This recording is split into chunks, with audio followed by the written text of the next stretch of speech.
زرافشان 170 متر، کلید نخورده، سند آماده. بریم ببینیم.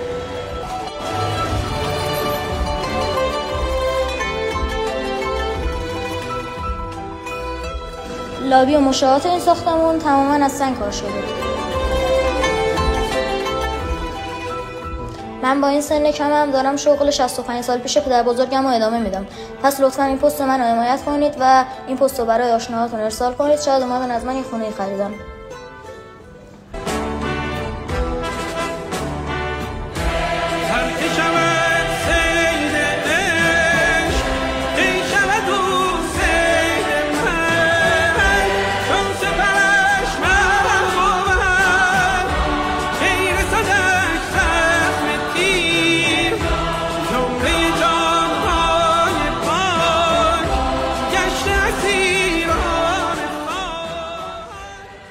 سه خواب تجهیز شده. اولین خواب مستر به اضافه تراس.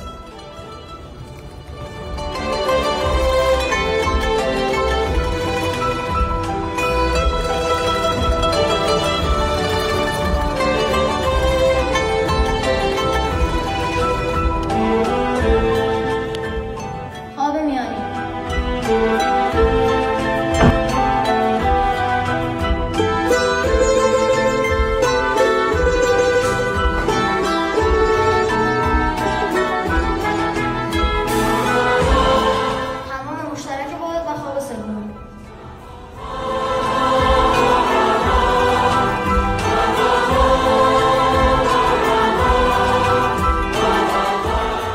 همونجوری که دیدید این واحد 170 متری نیاز به هیچ تعریفی نداره.